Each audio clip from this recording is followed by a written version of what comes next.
Decirle que está lo tuyo hasta las 4, estamos re bien, porque mañana ¿qué es? Feriado. Y algunos ya arrancaron desde hoy, parece, ¿no? Le pegaron derecho como colectivo lleno.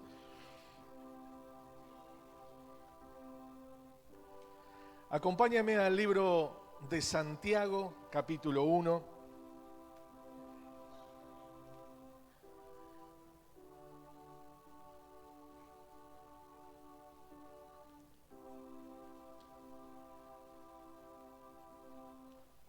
¿Lo tiene allí? Libro de Santiago, capítulo 1, verso 21.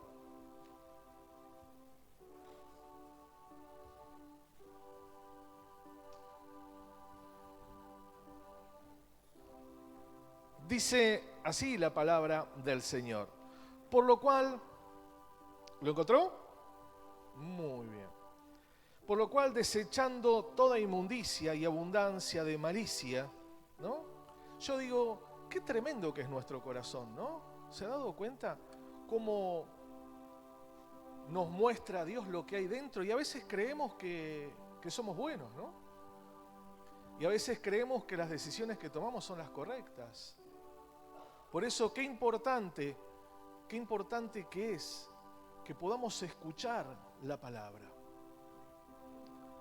Fíjese que Pablo hablaba de la perversidad, ¿no? de lo oscuro que está dentro de nuestro corazón. Y Santiago dice aquí, por lo cual desechando toda inmundicia y abundancia ¿de qué? De malicia. Eso es lo que está dentro nuestro. Ahora, fíjese la gloriosa y hermosa obra del Espíritu Santo, que es no quitarnos esas cosas. ¿Pero qué me está diciendo, pastor? No, darnos cuenta nosotros, porque nosotros tenemos que quitar eso. A veces queremos, ¿no? A veces cuando hablamos con la familia, con los matrimonios, queremos que el otro cambie, ¿no? Y señalamos ¿a quién? Los errores, las fallas del otro. Pero en realidad, ¿quién tiene que cambiar? Soy yo, son mis actitudes, mis pensamientos. Y Santiago dice algo hermoso acá, desechando, quitando. Fíjate que no dice, ¿qué me vas a tratar, de vos o de usted? Bueno, por ahí va. Che, vos usted, fíjese, ¿no? Que la palabra nos lleva a ¿qué? Desechando. ¿Quién tiene que desechar? Nosotros. Nosotros. Dice toda inmundicia y abundancia. ¿Qué es lo que pasa? ¿Hay qué? Abundancia. Por eso es que reaccionamos, por eso es que hacemos, por eso es que pensamos. Y me gusta el libro de Proverbios porque dice que no seamos ¿qué? Sabios en nuestra propia. ¿Por qué? Porque hay abundancia ¿de qué? De malicia. Ay, no, esto no es para mí. Esto es para todos nosotros, del que le está hablando hasta el último. Recibir con mansedumbre la palabra ¿cómo? Implantada. Ahora, fíjese que la palabra, esto es texto para aún predicar puntualmente sobre esto, pero no es lo que quiero predicar. ¿Y qué me está diciendo? Algo le voy a decir. Mira. Cuando habla de implantada, quiere decir que la palabra no está. Y esa es la obra del Espíritu Santo. ¿Qué hace el Espíritu Santo? Implanta, pone la palabra. Pero para poner la palabra en mi corazón, yo tengo que quitar de mi vida, con entendimiento, con la capacidad que nosotros tenemos de razonamiento, todo aquello que es malo. Y pastor, ¿cómo sé lo que es malo? Cuando voy a la palabra, actitudes, pensamientos. ¿Y por qué viene todo esto? Porque el Señor nos dijo que avancemos. Donde, no sé, ¿quién estuvo el lunes pasado? ¿Han estado el lunes pasado? ¿Sí? Yo no estuve, perdón. No, levante la mano los que estuvieron. No sé si usted vio ese corto del video. ¿Lo vio ese cortito? Tremendo. Cuando nos hablaba y decía ahí el predicador, los de mi generación, ¿no? somos reacios a cambios. No queremos cambios porque estamos acostumbrados a cómo estamos. Vio que siempre le digo, ¿cómo anda? Mal pero acostumbrado. Y así estamos y seguimos. Ahora, ¿es la voluntad de Dios? No, no es la voluntad de Dios. Dios no quiere que nosotros nos estanquemos en los pensamientos o en las actitudes. Por eso, si usted quiere, yo lo tengo al video, me lo pide, yo se lo paso. Pero el predicador hablaba de que el reino de Dios es dinámico y constantemente va avanzando. Y en ese avance, el Señor nos pide a nosotros que podamos ayornarnos con ese avance. Porque cuando yo me quedo, me retraso. Y cuando yo me retraso, mi vida se estanca. Entonces, aquí Santiago dice, desechando toda, recibir con mansedumbre la palabra implantada, la cual puede salvar nuestras, ¿qué? Almas. Y el alma es la parte emocional, sentimental, es la parte pensante, lo que usted y yo maquinamos en nuestra humanidad. Ese es el alma, lo que sentimos, padecemos, ese es el alma. Y vuelve a dar el verso 22 otro consejo, pero sed hacedores ¿de qué? De la palabra, y no tan solo ¿qué? Oidores, engañándoos ¿a quién? Y eso es lo peor que nos puede pasar. Cuando preguntamos, ¿cómo está usted? No, yo estoy bien, pero, ¿no? Y siempre ese pero apunta al costado, el que está delante o el que está atrás. Porque nuestro corazón es maligno y es perverso. Y nosotros tratamos de excusarnos, cubriendo nuestra maldad y señalando a nuestro prójimo y no siendo conscientes de que yo tengo que ser hacedor de la palabra y no tan solo oidor. El oidor siempre va a recibir, pero no va a hacer. ¿Me comprende? El oidor escucha, pero no hace. Qué linda la palabra que damos en este día. Tengo que ponerla porque por obra. Porque si yo la escucho y digo que es un lindo o un feo sermón, está bueno o está malo, ¿sí? La gloria, ver el gloriómetro como estuvo hoy, y soy capaz de juzgar aún el movimiento espiritual. Entonces fíjese que la palabra dice, sed hacedores de la palabra y no tan solo oidores, engañándoos a vosotros mismos. Porque si alguno es oidor de la palabra y no hacedor de ella, este es semejante al hombre que se considera ¿dónde? En un espejo, ¿sí?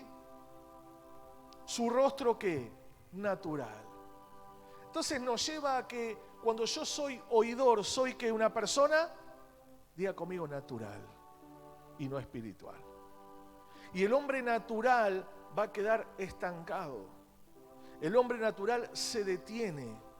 El hombre natural no puede percibir las cosas espirituales. El hombre natural retrasa el propósito de Dios. El hombre natural se lastima en el alma y lastima a los que están en el entorno, creyendo que lo que está haciendo, hablando, pensando, es lo correcto. Amén. La palabra de Dios nos alienta constantemente a permanecer, diga conmigo, fieles. Fieles a Dios. Usted va a ver que la palabra nos empuja de un lado y del otro para que yo permanezca fiel a Dios. En esa fidelidad es donde Dios comienza a abrir las puertas, ir delante nuestro.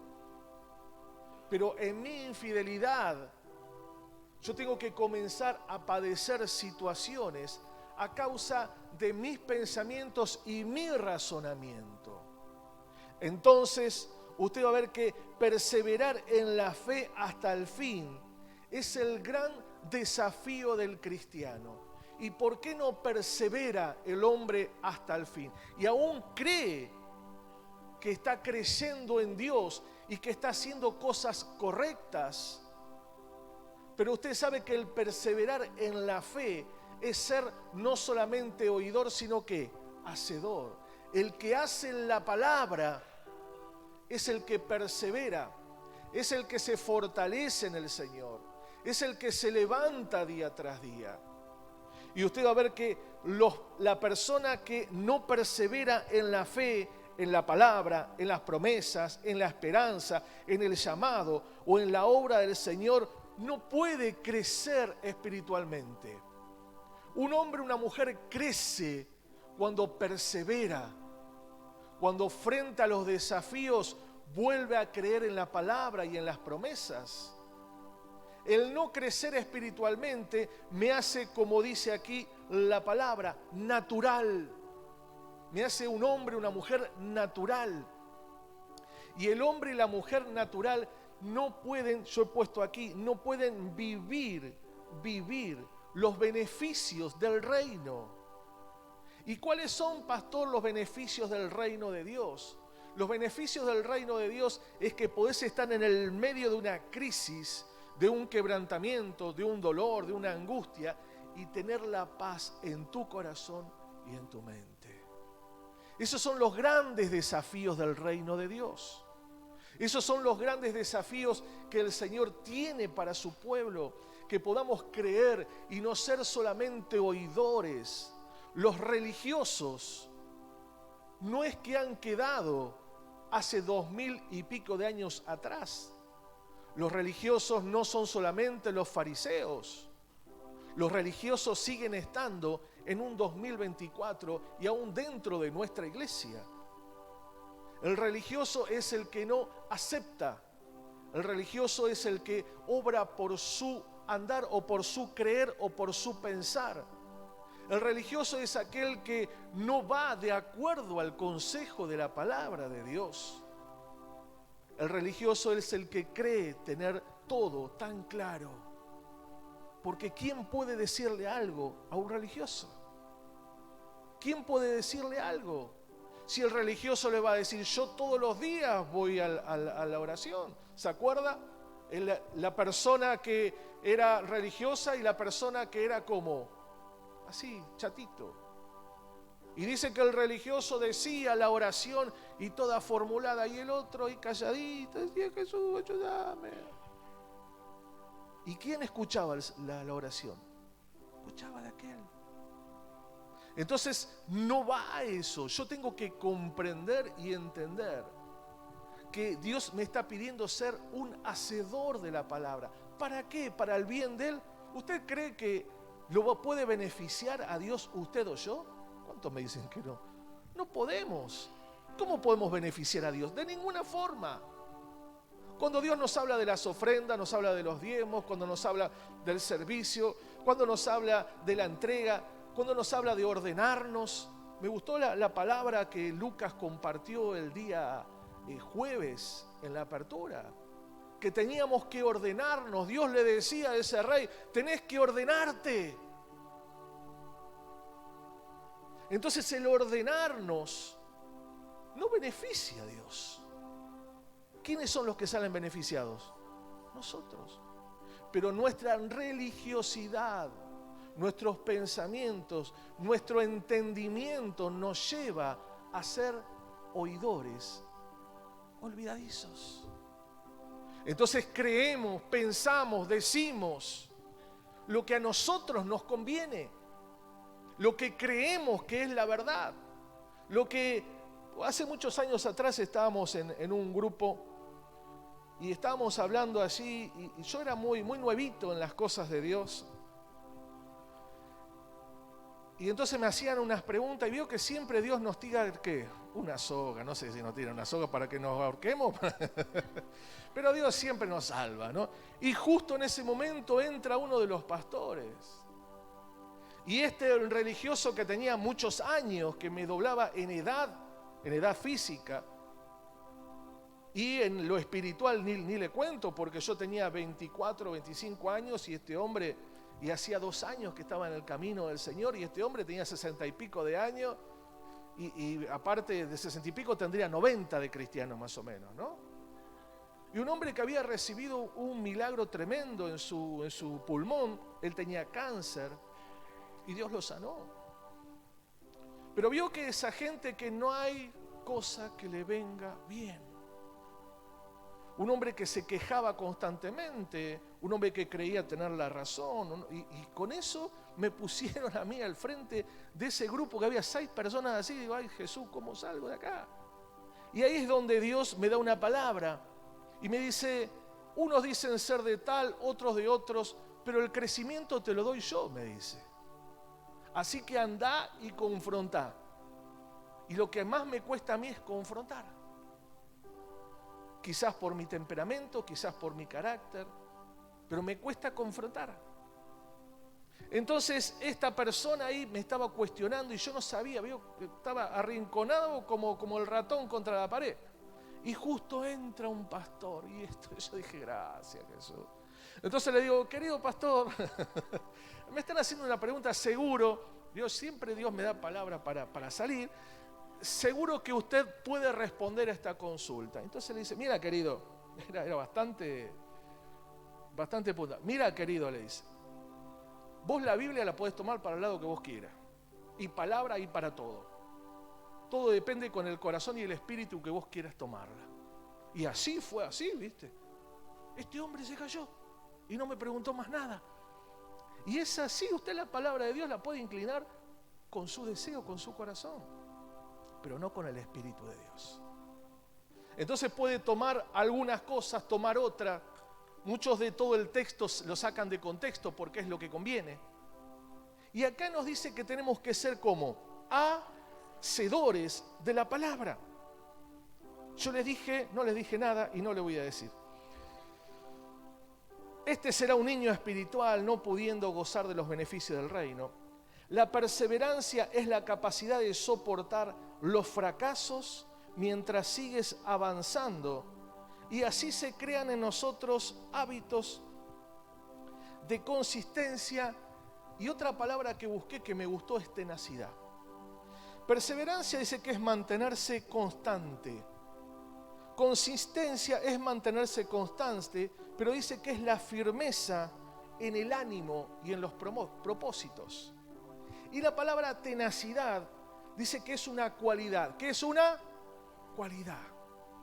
Es una cualidad de ser persistente o firme o sostenerse o pegarse fuertemente. Entonces, ¿qué quiere decir todo esto? Que cuando yo persevero en la palabra, en las promesas, yo me tengo que pegar firmemente a lo que Dios me está diciendo. ¿Cuántos me dicen amén? No podemos rendirnos. Mira al que está al lado tuyo y decirle, no podés rendirte. Amén. Acompáñame al libro de los Romanos, capítulo 15.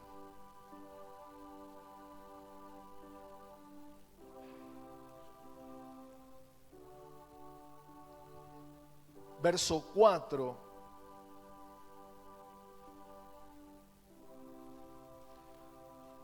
¿Lo encontró? Pablo hablando a esta iglesia, ¿no? Como siempre decimos, la iglesia de Roma, una iglesia que estaba pasando por muchas situaciones de persecución, ¿no es cierto?, de matanza, y había que ser cristiano, ¿no? Había que ser bastante, uno tenía que tener bien puestas las botas en ese momento, ¿no? Porque o te negabas a decir que Jesús era tu Señor o decías el César es el Señor. Entonces la gran competencia que había, ¿quién era el dueño? ¿Me comprende? Entonces, ¿quién era el dueño? El César, que por ejemplo sería Milei, ¿no? O sería Jesucristo. Entonces fíjese que en eso, por eso vino la persecución y la gran envidia del César en contra del pueblo cristiano, porque había una competencia de lugar y de puesto debido al gran orgullo que este hombre tenía en su corazón. Pero aquí en el capítulo 15, verso 4, dice, porque las cosas se escribieron antes para nuestra. Entonces la palabra de Dios, ¿para qué está? Para nuestra enseñanza. Y si está para nuestra enseñanza, yo siempre pongo de ejemplo a la maestra, ¿no? tenemos acá una maestra, que esta semana la mordieron, la golpearon, pobrecita ahí, pero está ahí, firme. Tenemos una maestra, y la maestra ¿qué hace? Enseña. Ella a fin, no sé si por bimestre, por semestre, no sé cómo, ella tiene que tener un programa de enseñanza, y ese programa de enseñanza llega a fin de año y lo tiene que efectuar, todos los puntos los tiene que dar. Y lo mismo es el Espíritu Santo, es el maestro de nuestras vidas. Y hay un programa de enseñanza, pero depende de usted y de mí que quiera ser enseñado. Si yo no quiero ser enseñado, tenemos el mejor maestro, que es el Espíritu Santo. Y el Espíritu Santo, mediante la palabra, nos enseña cómo conducirnos, cómo hablar, cómo ser, cómo responder, cómo caminar. Nos enseña lo que hay en nuestro corazón, como recién decíamos. Y Él enseña. Ahora, llega fin de año y solamente Él va a decir, no, vos no aprobaste, querido. Si vos seguís igual, decirle que está al lado tuyo, vos no vas a seguir igual. ¿Vio que se acuerda de esa? Estás igual, ¿no? Entonces, ¿por qué? Porque no hemos sido enseñados. Vosotros mismos estáis, 4. Porque las cosas se escribieron antes para nuestra enseñanza, se escribieron a fin de que por la paciencia, ¿por qué? Paciencia, hoy nos hablaban de la apertura, la paciencia y la consolación de las Escrituras. Entonces somos enseñados y nuestro corazón es consolado. ¿Por qué? Por la palabra. Entonces fíjese, es algo imperioso que el Espíritu Santo le habla a usted y me habla a mí, de esa absoluta necesidad de dejarnos formar por la palabra, de no ser oidores, de ser hacedores. Esto es algo que el Señor lo ha hablado y lo seguirá hablando hasta que podamos tener la capacidad de comprender esto.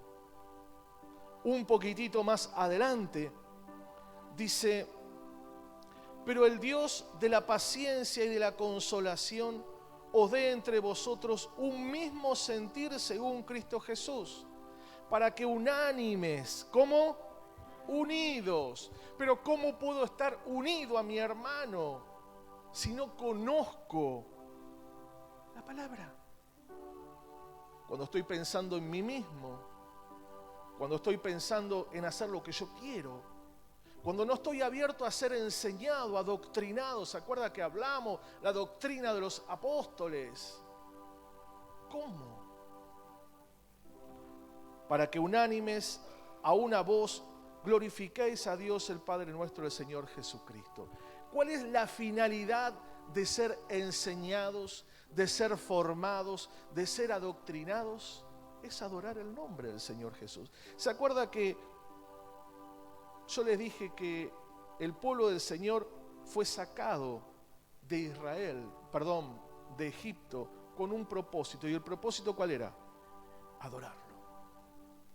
Usted y yo hemos sido arrancados de la esclavitud. ¿O usted no se acuerda cómo era su vida? Yo me acuerdo. Me acuerdo de la tristeza, la angustia, la falta de esperanza, la depresión. Me acuerdo de no querer vivir. Me acuerdo. Aferrado al cigarrillo. Yo me acuerdo. Pero no como gloriándome, sino diciendo, cuán grande fuiste, Señor. Y dice el Señor que tenemos que mirar esas cosas para seguir mirándolo a Él. Porque Él es el único que procura que el bien sobre usted y sobre su familia. Él es el único que lo ama como nadie lo amó. Él es el único que quiere que usted no perezca. Él es el único que quiere que usted ni yo fracasemos como cristianos para avergonzar el nombre del Señor Jesucristo. Por eso, una vez más, frente a las imposibilidades, cuando estamos bajo presión, cuando todo parece caerse, cuando no hay más salidas naturales, tenemos que seguir alabando el Señor, su nombre, creyendo en ese Dios de poder, orando para mantenernos en la fe y así seguir ¿a dónde? Hacia adelante. Y yo en esta mañana quiero ser respetuoso de su gran corazón, de realmente darle el valor, poder estar en este lugar. Y yo quiero dejar el sermón acá. Pero antes de cerrarlo, quiero que nos podamos poner de pie. Y que usted pueda tomar la mano o abrazar a la persona que está a su lado.